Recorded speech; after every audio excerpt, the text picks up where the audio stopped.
Back with another one on Don't Believe Me, read it for yourself, and don't send me your money. Give it to somebody who needs it or keep it. So the discussion for today is going to be the shape of the earth and why I know that it is flat. Again, I'll preface saying, grew up my entire life. I went to church. I believed in God. Believed Jesus died on the cross for sins. I prayed a lot. I never really paid attention much in church. It just sounded like, nothing I was too interested in. I was too interested in thinking about, girls or something, or what I was going to do, or fishing or anything really. But I did pray to God.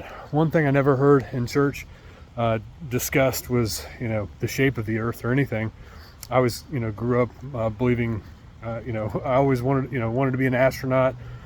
Even throughout my military career, I was always thinking about getting a STEM degree so that I could, hopefully one day become an astronaut. I watched Interstellar a couple hundred times probably. I'll post a video later on. It was 2018. Was my children and I were in California, where I was stationed, and we were spotting the International Space Station. Because I had the app Spot the ISS on there, so you can hear, one of my daughters, saw it first, saw the light in the sky first. Always been a huge fan of space, and it wasn't until, February 2023 where I was born again, baptized by the Spirit, and in that instance is when I knew that every word in the Bible was true. So as I started reading the Bible, in Genesis and Psalms and Job, the earth was being described as flat with a dome over it, the firmament. When I read that, it was specifically in Job when he talks about the firmament being blue and like steel. That's when, for the first time I was like, wait a second, what? And in my head I was thinking like, no way. And then, before then, there would be like, flat earth debates, and I would be on the side of space, and I'd be like, oh, well, we have, satellite images of this, and which we don't have any images. There's photos. We have images. We don't have photos of all the thousands of satellites that are in space. You always get the same picture. There's never one. We don't have any, no direct photos of anything really. It's kind of like the same image or video production each time. So that was the first time I actually started looking into, the flat earth stuff. And then it, became apparent. And I will say it's easier to make an atheist a believer, to get an atheist to become a believer by showing the fact that the earth is flat, and why that they would want you to think the earth is not flat, because it proves the Bible. So it's easier to take an atheist, bring him to God by showing the earth is flat, than it is to get a person who calls himself a Christian to believe that the earth is flat. And again, I don't think it's a salvation issue, because as long as you repent and believe in Jesus, I don't think you're going to be punished for borrowing parts of the heliocentric religion. But needless to say, it's hard to talk to Christians about this, especially ones that believe in space. So with that, I want to give some verses, as the wind is crumpling my paper here. So I want to give some verses about each section. So the earth does not move. 1 Chronicles 16:30, Psalms 33, 6-9, Psalms 93:1, Psalms 96:10, Psalms 104:5, Psalms 119, 89-90, Isaiah 14:7, Isaiah 45:18, Zechariah 1:11, all say that the earth does not move. The earth's shape is described in Job 38:13-14. It's a clay under a signet ring. And what that, like, imagine a ball of clay, and you had a ring with a design on it, and you pushed your ring down on that clay. When you do that on the clay ball, it'll flatten out, and the edges will be rounded up, kind of like the Antarctic circle around us. And then notice that, like, Arctic is top. Antarctica, the Antarctic opposite, is at the bottom. And so notice it'd be like kind of like flat with the rounded edges. And the design on the inside where this, like the signet ring would be like mountains and valleys and stuff like that. So Isaiah 40:22, it's a disk of the earth. The firmament dome's shaped is described, and this is congruent with the Dead Sea Scrolls. In Psalms 19:4 is the tabernacle of the sun. Isaiah 40:22 spreadeth heavens out as a tent that we dwell in. The pillars of the earth are described in Job 9:6, Psalms 75:3, and 1 Samuel 2:8.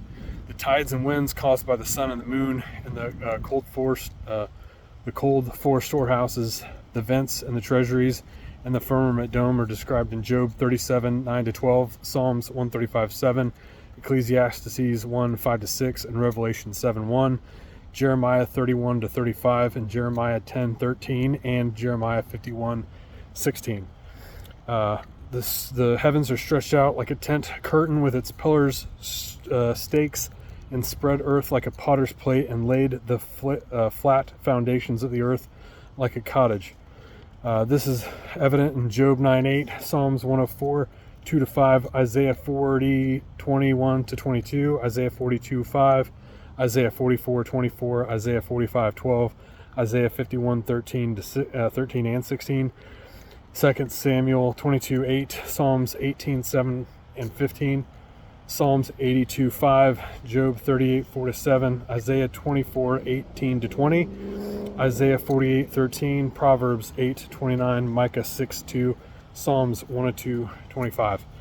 The firmament is solid, and God's handiwork is like a blacksmith, where God's throne rests on top of it, and is described in being made of glass, crystal, and sapphire. It's like a vaulted dome. Sanctuary in the tabernacle was patterned from the firmament. God is like a firmament dome tent maker. He doesn't make any balls. Exodus 24:10, Job 37:18, Job 38:37, Psalms 19:1-4, Ezekiel 1:22-28, Ezekiel 10:1, Acts 16:3, Amos 9-6, Job 22:14, Revelation 4:6, Revelation 15:12, Psalms 151, Hebrews 8:12-5, and not Isaiah 22:18. The brightness of the firmament, the sundogs, and the sun reflection of the dome is in Daniel 12:3. Sundogs, you can see those as like pictures with the sun, and then it looks like a circle formed around it, around like the back side of it, because the sun is reflecting off the dome. And then every eye will see Jesus under the whole firmament, not through phones. It's on Revelation 7, Deuteronomy 4:9. Revelation 1:7, and Deuteronomy 4:19. Everybody on earth is going to see Jesus coming. The flat face of the deep ocean waters above the firmament dome is not from the rain. Genesis 1, 1, 2, and 6-7. Psalms 104:2-6. Amos 5:8 and 9:6. Psalms 107:24-27, Job 37:10, Job 38:30, and remember there was no rain before the flood, and that's Genesis 2:5-6. So what? Why would they fake? Why would they say that the Earth isn't flat? Well, if we have an infinite amount of space, we have an infinite amount of area to explore, and an infinite amount of dollars to spend to do that, when we could give everybody a house and some food. Who started the heliocentric space? Jesuit priests, as we described the other day, not to be trusted. One is in charge of the Catholic Church right now. Nicholas Copernicus started the heliocentric Earth ball religion. Chris Clavius started talking about calendars. Pierre Charon started evolution, or the calendars. Sorry, Chris Clavius altered the calendars, And then George Leomontre adopted the Big Bang, and he's from the Vatican. And then let's see. So if you look at the UN, their flag, the WHO, all of them show a flat Earth model on their maps. And then also, if you look at 666 UN Plaza in New York, you'll see the dragon being slayed by, I guess they depict Saint Michael, or the Archangel Michael. Excuse me, not Saint Michael. And the dragon in which is being slayed is it looks like a rocket. It looks like a rocket ship. Is that like the International Space Station that's falling down in Revelation? Could be. Also, let's see, Wernher von Braun. Again, he was the head ballistic missile Nazi scientist brought over to give a cush job instead of being held accountable for war crimes. Made him the director of NASA. Him and all of his family and friends were just made uber rich and given all these great jobs. And on his, he wrote Mars, a technical manual, which I've showed before. And in that, which he wrote in the 1950s, he said that a man named Elon, is supposed to be a practical manual of how to colonize Mars. But he said a man named Elon is described in the book as colonizing Mars. Colonizing Mars. Sorry. Winds get me. This is funny. Okay. And then with that, Psalms 19:1 marks his headstone, and that says the firmament showeth God's handiwork. Speaking of Elon, so obviously he's sent something to Mars, which is the Venus and Mercury light combined. If you watch his video about when they launched the Tesla into space, the Tesla car, if you watch that and listen to his words, he says that it looks it looks fake because it's real, and that is also a mirrored phrase of what there was like a woman in the 80s, 70s, and 80s used to tour around schools. She was giving a presentation, a slideshow presentation, which they showed at International Space Station, and she says it looks fake because it's so real. And so he kind of uses the same verbiage, almost verbatim, in his initial, look at me, I sent something to space interview. And then also he tweeted on a picture in 2021 about it's like the most space you could feel while living under a glass dome. So a couple times they kind of give it back to you, and I'll post these some of the screenshots and a post later on about Elon's tweet, and then some other stuff related to what we're talking about. Admiral Byrd's tombstone, I'll do that again. Or not Admiral Byrd's tombstone, excuse me. Wernher von Braun's tombstone. Next, we're going to be talking about Admiral Byrd. Looking at Operation High Jump, in which they went to Antarctica. There's plenty of videos you can see on the internet, still clipped old footage interviews from Admiral Byrd, where he talks about land masses without ice, the size of North America, untouched with resources. In Antarctica. So it kind of makes you wonder, again, all the, China and Russia, we're all, these sworn enemies, yet when it comes to Antarctica and space, we can get along. For some reason, we can all agree on Antarctica and space. One being that, only you guys are getting there. Obviously, there's no free exploration there. At least in Antarctica, you can. There's cruises down there. You can't freely go whatever you want. And they say it's like to protect the penguins or something.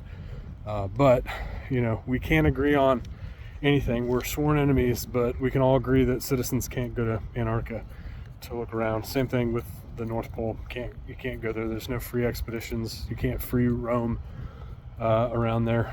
Only wherever they want you to go. And that's to protect the penguins and the polar bears. So look into Operation High Jump, and then also Operation Fishbowl.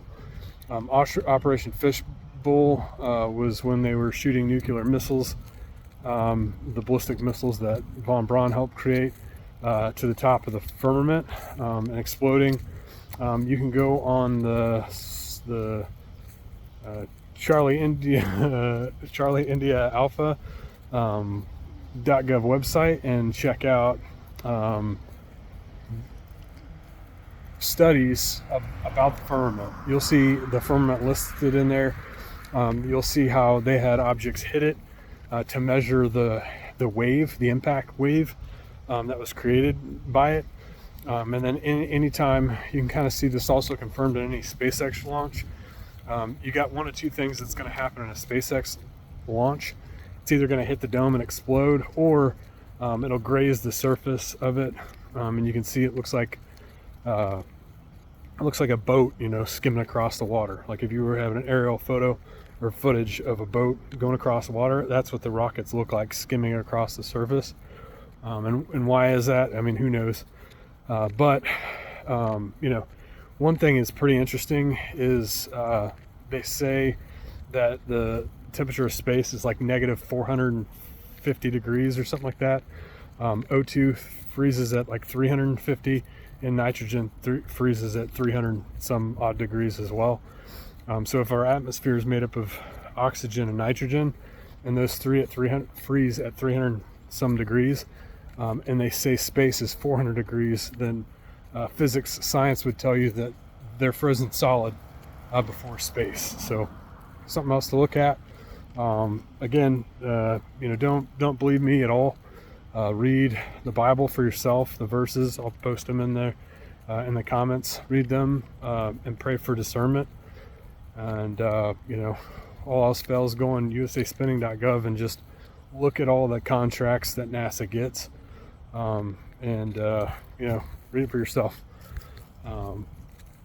Why would they make all this up?